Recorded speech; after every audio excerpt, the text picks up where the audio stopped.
Partijos Tvarka ir teisingumas komanda, vadovaujama savo lyderio europarlamentaro prezidento Rolando Pakso, lanko šalies regionus ir įvairių sričių įstaigas juose. Šiauliuose politikai nutarė į problemas pažvelgti Šiaulių ligoninės bendruomenės akimis. Rolandas Paksas sako, kad taip galima pasitikrinti, ar teisingų kelių einama ir ką dar reikia nuveikti.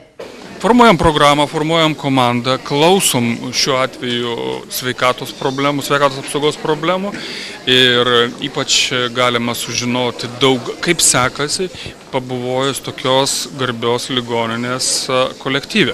Tvarkiečiai išklausė pastabas dėl ilgų eilių pas specialistus ir mažėjančio finansavimo, nepakankamo dėmesio nevyriausybinėms organizacijoms. Visus jaudina, kaip reikės gyventi sekančius metus, to biudžeto karpimų ir mažinimų fone. Tai reiškia mažinant finansavimą tiek sveikatos apsaugai, tiek žmonėms.